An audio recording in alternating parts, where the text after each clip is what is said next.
अहम हिस्सा रहा है उत्तर प्रदेश का, जिसमें ठाकुर राजपूत परिवारों ने अपनी बड़ी महत्वपूर्ण भूमिका अदा करी। हर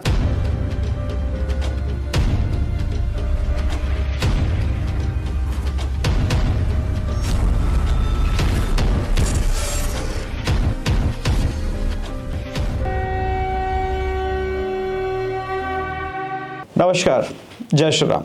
एक बहुत गंभीर मुद्दे पर बात करना चाहता हूं। मुझे सैकड़ों मेल आए इसको लेकर के।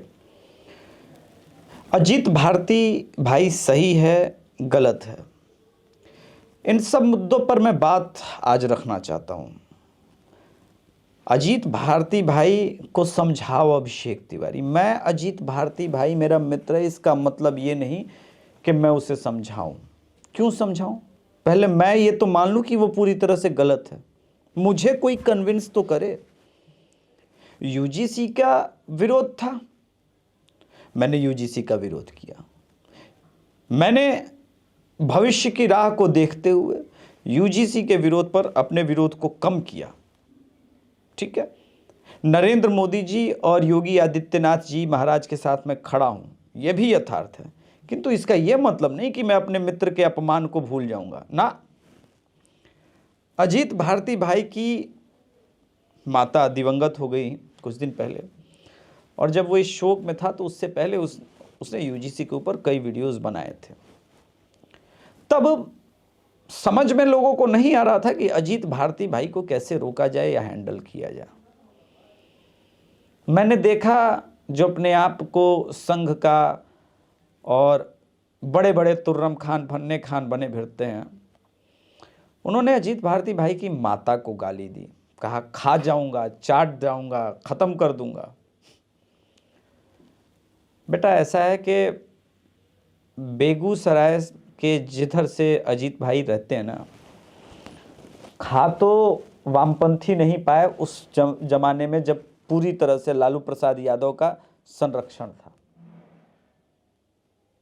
तुमको ये बात बता दें, पहले मित्र और शत्रु की परिभाषा समझिए। राजनीति में गलतियां होती हैं, आलोचना से परे कोई भी नहीं है, और परफेक्ट सिर्फ एक इस धरती पर जन्म लेने वाले आदमी हैं, भगवान श्री कृष्ण। वरना तू कौन है, तेरा नाम है क्या? सीता भी यहां बदनाम हुई। सीता मैया के लिए क्या नहीं कहा जाता, प्रभु श्री रामचंद्र जी के लिए क्या नहीं कहा जाता? कहने वाले कहेंगे। बात शत्रुता की, मित्रता की और अपनत्व की है। एक केशव प्रसाद मौर्य का वीडियो चलाता हूं और ठीक उसके बाद मेजर ध्यानचंद जी के नाती का वीडियो चलाता हूं। मेजर ध्यानचंद कुशवाहा जयंती समारोह, और इस अवसर पर छात्र छात्राओं का, जो प्रतिभाओं का सम्मान का कार्यक्रम सूर्यवंशी क्षत्रिय महासभा एवं समस्त सूर्यवंशी क्षत्रिय समाज के द्वारा मनाने का कार्य किया जाता है। अहम हिस्सा रहा है उत्तर प्रदेश का, जिसमें ठाकुर राजपूत परिवारों ने अपनी बड़ी महत्वपूर्ण भूमिका अदा करी। यहां पर केशव प्रसाद मौर्य जी मेजर ध्यानचंद जैसे आइकॉन को जाति में बांधने का प्रयास कर रहे हैं, और उनके नाती उनकी असलियत बता रहे हैं, वास्तविकता बता रहे हैं। हर चीज को जब आप जाति में स्वयं बांधने लगेंगे तो समाज को जाति में बांधने से कैसे रोक पाएंगे? बात निष्ठा की है। मैंने हर बार कहा है, मैं मोदी जी के साथ इसलिए भी खड़ा हूं क्योंकि मैंने वचन दिया है कि आपके कारण हम राम मंदिर को स्टैब्लिश होते हुए देखें। 500 वर्षों की लड़ाई में आपका रोल बहुत निर्णायक रहा है। कोई समझे ना समझे, मैं इस बात को समझता हूं, और तब भी मैंने वचन दिया था, मैं आपका साथ नहीं छोड़ूंगा, मैं वचनबद्ध हूं। यह मेरी एक विवशता भी है, और मैं अपने सेनापति, अपने नेतृत्व पर विश्वास भी रखता हूं। यह मेरा दूसरा लॉजिकल कारण है। किंतु इसका यह मतलब नहीं कि अगर अजीत भारती भाई किसी चीज को लेकर के आलोचना करने लगे तो मैं ये कहने लगूं कि वो आदमी वामपंथी है। मैं जानता हूं उनके राष्ट्र प्रेम पर संदेह करने वाला व्यक्ति अल्प बुद्धि है, उसके पास कोई अपना विवेक नहीं है। बात अजीत भारती की है ही नहीं, बात उसमें संजय दीक्षित सर की भी जोड़ लें, किसी की भी जोड़ लें, XYZ। एक विरोध के नाम पर जब हम खड़े होते हैं कोई चीज, तो हमें देखना पड़ेगा कॉन्टेक्स्ट क्या है।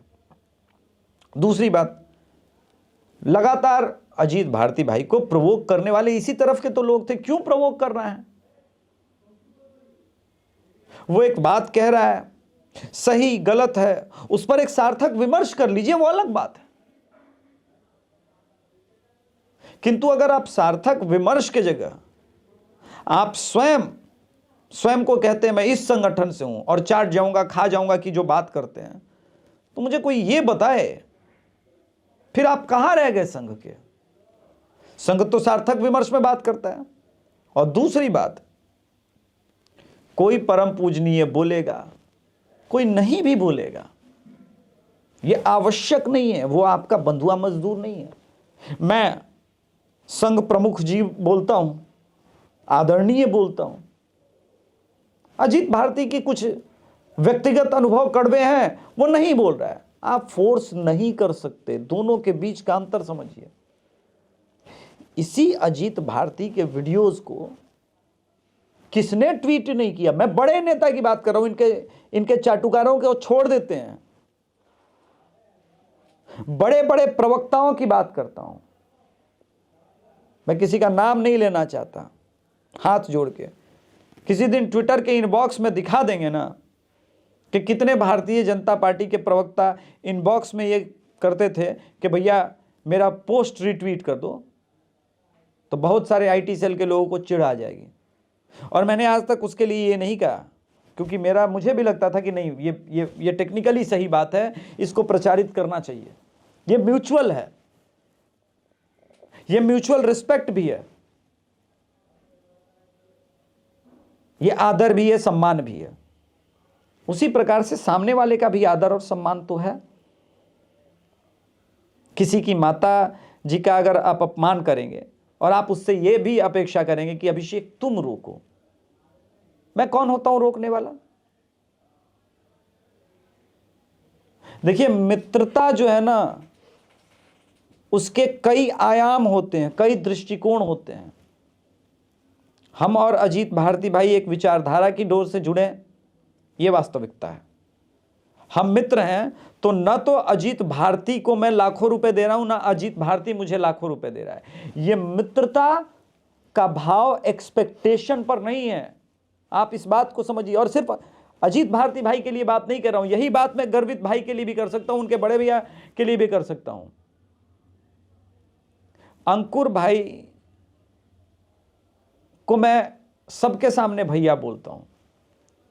मुझे नहीं पता, आए हुए मुझसे एक 2 वर्ष 3 वर्ष बड़े होंगे। अजीत भारती और मेरे बीच 5-6 महीने का गैप हो सकता है, क्योंकि मैं भी 40 पार हो ही गया हूं। तो ये जो भाव है, हम लोग जब बैठते हैं आपस में हंसी ठिठोली करते हैं, तो हर मुद्दे पर विमर्श होता है।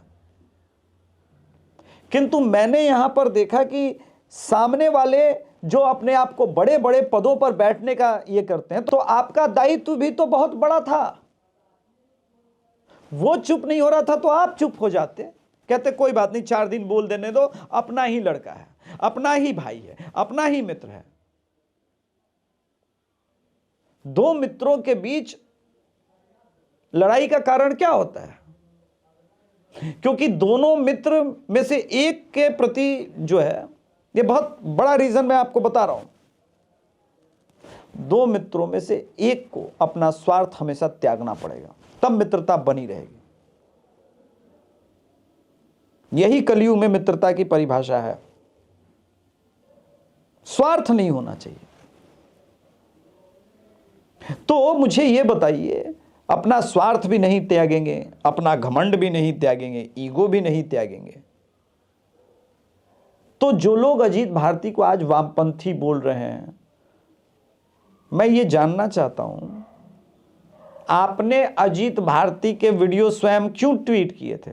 अब मैं उस मुद्दे पे भी आता हूं जिस मुद्दे पर अजीत भाई ने पता नहीं बोला है या नहीं बोला है। मुझे 2014 के पहले का अजीत भारती भाई का ट्वीट दिखाया जाता है कि जिहाद एक अच्छा काम है, ये है। तो उस वक्त तो भारत, आधा भारत से ऊपर यही जानता था जिहाद एक पवित्र कार्य है। सोशल मीडिया के आने के बाद कोई आवश्यक नहीं है कि अजीत भारती वामपंथ के विरुद्ध लड़ रहा था तो उसे उसी आयु में, आज से 12 वर्ष पहले, उसे इस्लाम का भी ज्ञान हो। यह कोई आवश्यक बात तो नहीं है। आप ये बताइए कि उसके अलावे आपके पास क्या तथ्य है। लेकिन मैं बताऊं, बुरा मत मानिएगा, क्या हमने हार्दिक पटेल को गले नहीं लगाया? मैंने स्वयं लगाया। जब मुझसे पूछा जाता है कि क्या बीजेपी वॉशिंग मशीन है, मैं बोलता हूं हां वॉशिंग मशीन है, और उसका मेरे पास सॉलिड तर्क है। अगर कोई हिंदू मेरी टॉप मोस्ट लीडरशिप के विचारों से परिवर्तित होकर के, ठीक है वो वामपंथी ही था, लेकिन अगर परिवर्तित होकर के वापस हिंदुत्व पर आना चाहता है, सनातन की लड़ाई लड़ना चाहता है, तो मैं उसे दुत्कारूंगा या गले लगाऊंगा? मैं गले लगाऊंगा। कपिल मिश्रा भैया हैं, वो किसी और विचारधारा में थे, वो भी आए 2014 के बाद। शहजाद पूनावाला भाई हैं, 15 बार चैनल पर आए होंगे, तो क्या उनके पुराने वीडियोस और ट्वीट दिखा करके उनके निष्ठा पर संदेह आप प्रकट करेंगे? और क्यों करूं मैं? मेरे पास एक ऐसा कोई कारण नहीं है। यह गलत बात हो जाएगी। उसी प्रकार से एक अग्रवाल साहब हैं, जब समाजवादी पार्टी में होते थे तो भगवान राम के प्रति भी उल्टा सीधा बोल रहे। तो मैं किसी XYZ नाम में नहीं जा रहा हूं। अगर मेरी विचारधारा को अपना के वो हिंदुत्व में लौटना चाहता है, सनातन में लौटना चाहता है, तो मुझे ऑब्जेक्शन नहीं है। इसलिए नहीं क्योंकि मेरा गोल बहुत बड़ा है, हिंदुत्व है, राष्ट्र है, इस राष्ट्र को बचाना है। हम छोटी छोटी चीजों को नहीं देख सकते। उसी प्रकार से अजीत भारती भाई के 2014 के उसको को लेकर के जो बार बार दिखाया जाता है, मैं मानता हूं कि हो सकता है उसे इस्लाम का ज्ञान ना हो। मैं 2013-14 में ठलुआ क्लब चलाता था, तो हम लोगों ने उसी दौरान कीबोर्ड से क्रांति तक के नाम पर लिखना शुरू किया था। इस्लाम को लेकर के हमने पढ़ना शुरू किया। हो सकता है वो भी उसी दौर में ट्रांजिशन फेज में आया हो और उसने लिखना पढ़ना उन चीजों के विषय में जिसके बारे में आज भारत बात नहीं करता है, वो शुरू किया हो। तो मित्रता में मैं ये नहीं देखता, मैं शत्रुता को से पहचानता हूं कि वो मेरा शत्रु है कि नहीं, और वैचारिक शत्रुता क्या होती है ये मैं आज एक्सप्लेन करना चाहता हूं। अगर अजीत भारती ये कह दे कि अभिषेक, मैं योगी आदित्यनाथ महाराज जी को हराने के लिए किसी भी हद तक जाऊंगा, उस दिन मेरे और अजीत भारती के वैचारिक रास्ते अलग होंगे जाएंगे। मित्रता बनी रहेगी, मित्रता बनी रहेगी, लिहाज, लाज, लज्जा सब बना रहेगा, किंतु रास्ते अलग अलग हो जाएंगे। किंतु यह नहीं होगा। यही अजीत भारती भाई योगी आदित्यनाथ महाराज जी को सत्ता में वापस लाने के लिए अपनी संपूर्ण शक्ति के साथ लड़ेगा। यह बात मैं जानता हूं, मेरा विश्वास है। और क्यों है? क्योंकि वो मूल रूप से भाजपा को सुधारना चाहता है। यह शत्रु की आपका भाव नहीं है, यह मित्र का भाव है। मित्र का धर्म क्या है? एक मित्र अगर वैश्यालय में जाएगा और मान लीजिए मैं उसे रोकूंगा, तो क्या मैं उसका शत्रु हूं? वो नहीं मेरे रोकने से रुकेगा तो हो सकता है मैं उसके पिताजी को कंप्लेन कर दूंगा कि देखिए गलत संगत में फंस गया है आपका बेटा। तो क्या मैं उसका शत्रु हूं? नहीं, मैं मित्र ही रहूंगा। तो अगर कोई जबरदस्ती पतन के रास्ते पर जाना चाह रहा है और कोई उसे रोकता है, तो वो शत्रुता का भाव नहीं, वो मित्रता का भाव है। हां, संघ को लेकर के कई आयाम हैं, कई दृष्टिकोण हैं। मैं कोई आवश्यक नहीं है कि मित्र हूं और अजीत भारती भाई के हर दृष्टिकोण से सहमत रहूं। अगर यह सहमति होती तो हम और अजीत भाई या फिर अन्य हमारे मित्र बैठ करके अलग अलग मामलों पर क्यों डिस्कस कर रहे होते ऑफ कैमरा भी, कि नहीं यहां पर मुझे लगता है कि आप ठीक नहीं है, वो भी मुझे बोलेगा कि अभिषेक तुमको ये लगता है तुम ठीक हो, लेकिन ये बात मेरे दृष्टिकोण में ये गलत है। इसको भारत के अंदर विमर्श का कल्चर कहा गया था। क्या आज हम सोशल मीडिया के दौर में एक दूसरे के विमर्श का ध्यान नहीं रखेंगे? अगर मेरे और अजीत भारती भाई के बीच किसी एक बिंदु पर असहमति बन जाए तो क्या मैं इतना पतित हो जाऊंगा कि मैं अजीत भारती भाई के माता को गाली देने लगूंगा, या वो इतना पतित हो सकता है? नहीं होगा ना, नहीं होगा ना। इसी को भाव कहते हैं, इसी को मित्रता कहते हैं। आप समझिए इस बात को। मुझे बहुत मेल आ रहे थे, बहुत व्हाट्सएप आए हैं, इसलिए मैं ये वीडियो कर रहा हूं। इस बात को लेकर के मैं व्यथित हूं कि जो लोग अपने आप को अपने केंद्र बिंदु में सत्ता के पाते हैं और कहते हैं कि हमारे कारण मोदी जी जीते हैं। वैसे मैं नहीं मानता, मेरी औकात, किसी की औकात एक गिलहरी से अधिक नहीं है। योगी जी का अपना करिश्मा है, मोदी जी का अपना करिश्मा है, मैं इस बात को नहीं मानता। वो लोग, लेकिन जो लोग अपने आप को समझते हैं ऐसा,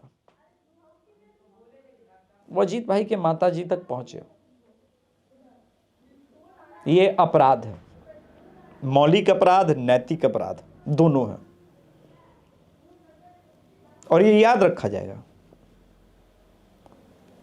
याद रखा जाएगा जिन जिन लोगों ने भी किया है। क्योंकि केंद्रीय नेतृत्व की तरफ से तो ऐसा नहीं आया। बहुत सारी बातें की अजीत भारती भाई ने, मैं गाली गलौज में नहीं मानता अजीत भारती भाई का, लेकिन वो उसका स्टाइल है। वो अच्छा भी आपको तभी लगता था, तब तो आपने नहीं कहा कि आप वामपंथियों को ऐसे बुरी तरह से क्यों छील रहे हो। बहरहाल इन सब चीजों पे अगर रोक नहीं लगा और नहीं लोग रुके, तो मेरा मानना है कि आपस की इस लड़ाई में ना जो फन्ने कहान बन रहे हैं उनका कोई भला होना है, और ना ही अजीत भाई का भी भला होगा, और ना ही देश का भला होगा। एक मुद्दे पर हम विमर्श कर सकते हैं, वैचारिक विरोध कर सकते हैं, लेकिन सब्जेक्ट को अगर मैं देखूं, भारत का राष्ट्रवाद, हिंदुत्व, सनातन, तो हिंदुत्व जैसी कोई चीज़ नहीं है। ये बात अभी कुछ देर पहले जब मैं वीडियोस रिकॉर्ड कर रहा था, ये दिग्विजय सिंह ने कहा। हिंदुत्व को लेकर के राहुल गांधी के विचार स्पष्ट हैं। सामान्य वर्ग को लेकर के भी राहुल गांधी कहते हैं कि भाई ये मेरिट वेरिट नाम की कोई चीज़ नहीं है। रोहित वेमुला एक्ट की भी बात करते हैं। तो ओवरऑल आप किसी भी तरह से जाएंगे, आप कांग्रेस को तो लाने का सोच भी नहीं सकते। और दूसरी बात, भाजपा है, इसलिए मैं मानता हूं विमर्श का केंद्र बिंदु बचा हुआ है। कांग्रेस होती तो ना अभिषेक तिवारी होगा, ना अजीत भारती होगा, ये यथार्थ है। ना संजय दीक्षित होंगे, ना अंकुर आर्या होंगे, ना गर्वित भाई होंगे, ना ना ना ना, मैं मानता ही नहीं कि होंगे। कुचल दिया जाएगा। क्या? पैर के तले कुचल दिया जाएगा।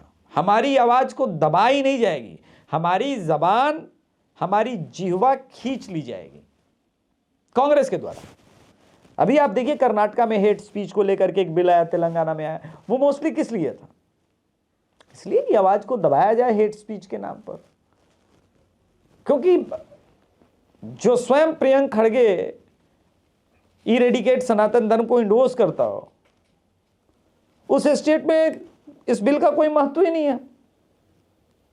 अब आप कहेंगे कि इंडोर्स कब किया? नहीं, उसने इंडोर्स किया क्योंकि उदयनिधि स्टालिन का समर्थन किया। इस बात को समझिए, बहुत कनेक्शन डीप है। तो अगर आप कांग्रेसी हैं तब तो आप राष्ट्रवादी हो ही नहीं सकते ना। कांग्रेस और राष्ट्रवाद का कोई लेना देना नहीं है। यहां दो आपस में क्या है, गरम दल और नरम दल, ऐसा समझ सकते हैं। जैसे किसी समय में कांग्रेस की बात होती थी तो गरम दल और नरम दल की बात होती थी। तो एक तरफ गरम दल है, एक तरफ नरम दल है, वो हो सकता है। एक पक्ष मानता है कि हम विरोध करेंगे, सिस्टम में रह के करेंगे। एक पक्ष बोलता है कि नहीं, हम आलोचना करेंगे तो हम किसी का मुंह नहीं देखेंगे। बात यह है कि इन दोनों में सहमतियों की आवश्यकता है। हमारा या आपका या किसी और का ईगो इस राष्ट्र से, इस देश से बड़ा नहीं हो सकता। जिस प्रकार की लड़ाई, अभी मैंने एक एपिसोड किया था निशा भगत को लेकर के, बच्ची अपने बाल का त्याग करके जिस समाज से वो आती है, सनातन और आदिवासी की जो लड़ाई लड़ रही है, वैसे है। मैं संघ को गाली नहीं देता, मैंने वनवासी कल्याण वालों को कार्य करते छत्तीसगढ़ में देखा है। ईंट का चूल्हा, 2 ईंट ऊपर नीचे, एक ऊपर ईंट बना करके ऐसे एक चूल्हे जैसा बना लेंगे, लकड़ी लगाएंगे, वहां पे खिचड़ी पका के पिछले 3 साल से रह रहा है। किस लिए रह रहा है? ताकि वो आदिवासियों को कन्वर्ट ना होने दे। यही कारण है ना। तो उसके योगदान को मुझ जैसा व्यक्ति कभी नकार नहीं सकता। बंगाल में आज जो स्थिति है, 3% से बीजेपी 40% तक पहुंची है, उसमें किसका योगदान है? और क्या उनके हिंदुत्व को, उनके अस्मिता को, उनके सांस्कृतिक राष्ट्रवाद को बचाने का कार्य वहां पे संघ के लड़के नहीं कर रहे हैं? कर रहे हैं, बिल्कुल कर रहे हैं। किसी को देखने के लिए दृष्टि चाहिए। केरला पूरी तरह से ईसाई हो चुका होता अगर संघी नहीं होते तो। हजारों संघियों के बलिदान के कारण केरला में आज भी हिंदुत्व बचा हुआ है, ये बात आप मानिए। कर्नाटका, तमिलनाडु नहीं बच पाया क्योंकि संघ वहां पर पहुंचा और संघ ने जोड़ा लोगों को, क्या ऊपर का नीचे, वो पूरा एक चेन जोड़ दिया। कर्नाटका में भी बहुत गंभीर जातिवाद है, इनफैक्ट बिहार से ज्यादा। तो जातियों के लेयर को तोड़ा तो है संघ ने, ऐसा भी नहीं है। चूक हुई, किंतु चूक को रिकरेक्ट किया। क्योंकि जब मामला कोर्ट में था तो मैंने यह भी देखा कि सॉलिसिटर जनरल ने विरोध नहीं किया। मतलब वो चाहती थी केंद्र सरकार की, हाँ ठीक है, स्टे लग जाए, नई रेगुलेशन कमेटी हम बना देंगे, 2-3 दिन में चीजें ठीक कर देंगे। अब रही बात के आदिवासी ओबीसी को यहां वहां आरक्षण मिल रहा है, मुझे उस बात से कोई बहुत अधिक ऑब्जेक्शन नहीं है।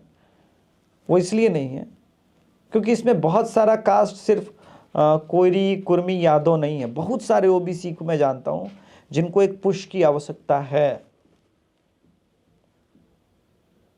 हमें थोड़ा ठंडे दिमाग से सोचना पड़ेगा। हर चीज में हम क्या है कि भीमसेन नहीं बन सकते। वो कहता है ना, शांत गदाधारी भीम शांत। तो वो एक फैक्टर है। महाभारत का युद्ध चल रहा था और अश्वत्थामा ने एक ऐसा दिव्यास्त्र चलाया, पिताजी की अपने मृत्यु से आहत थे, तो अंततोगत्वा उसका एक ही ऑप्शन था कि प्रणाम कर लेंगे तो वो मिट जाएगा उसका प्रभाव। प्रणाम करने का मतलब था कि आप उस शस्त्र के आगे स्वयं को सरेंडर कर रहे हैं, आपने क्षमा मांग ली। सब मान गए पांडवों में, भीम नहीं माने, बोले हम उस दिव्यास्त्र से युद्ध करेंगे। नहीं माने तो भगवान श्री कृष्ण तो उन्हें बचाना था, तो उन्होंने अपने शरीर को विराट किया और अपना पीठ दिखा दिया उस दिव्यास्त्र के आगे, और उसके पीछे भीम छुप गया। तो होता है, हर चीज का उत्तर तो आपको आज के हमारे धर्म ग्रंथों में मिल जाएगा। धर्म ग्रंथ पढ़ लीजिए, मन बहुत विचलित हो तो रामचरितमानस पढ़ लिया कीजिए, और विचलित हो तो महाभारत ही पढ़ लीजिए। मैं नहीं मानता महाभारत से अच्छा कलयुग में कोई धर्म ग्रंथ है जो आपके विवेक को इतना ब्रॉडर एस्पेक्ट दे सकता है। ये विचार की बात है, मैं इसमें ये नहीं कह रहा हूं कि हाँ मैं कोई प्रवचन करता हूं, सिर्फ विचार की बात है कि ये विमर्श अगर हिंदुत्व का, सनातन का आज फैला है तो उसमें मोदी जी का बहुत बड़ा योगदान है। उदाहरण देते हैं, बहुत सारे लोगों को ऑब्जेक्शन है कि क्या बोलते रहते दिन रात बुद्ध की धरती है, बुद्ध की धरती है। मैं एक बात पूछना चाहता हूं, अगर ये कह रहे हैं बुद्ध की धरती, तो प्रॉब्लम किस बात की आ गई है? कहने दीजिए, कोई ऑब्जेक्शन नहीं है मुझे। वो इसलिए नहीं है क्योंकि मैंने देखा कि जिस गोवा में ईसाई कल्चर को इतना बढ़ाया गया, वहां 72 फीट के प्रभु श्री रामचंद्र जी की प्रतिमा भी मोदी जी स्थापित करने पहुंचे। जब वो ध्वज फहरा रहा था तो मोदी जी के ऐसे हाथ कांप रहे थे। तो पता चलता है कि भाव में सनातन है। और बुद्ध को सनातन देश से अलग क्यों करना है जब आदि शंकराचार्य जी ही बुद्ध भगवान को सनातन से अलग नहीं कर रहे हैं? तो ये एक स्ट्रेटेजी होती है, हर चीज को खुल के क्यों कहना है? क्या मोदी जी अपने भक्त समाज से ये कहें कि मैं खुल के इसलिए कह रहा हूं क्योंकि मैं ये प्लानिंग कर रहा हूं, तो पता नहीं चल जाएगा प्लान? जोर जोर से वो है ना अक्षय कुमार की कॉमेडी, चीख चीख के लोगों को प्लान बता दे। क्यों बताना, जोर जोर से बोल के प्लान बताना? वो प्लान करने दीजिए। आई होप मैंने इस वीडियो के थ्रू बहुत सारे कंफ्यूजन मिटाए। कोई शत्रु नहीं है हमारा, आपस के लोग हैं, चीज़ें ठीक हो जाएंगी। थोड़ा सेंसिबल होने की आवश्यकता है। नमस्कार, जय श्री राम।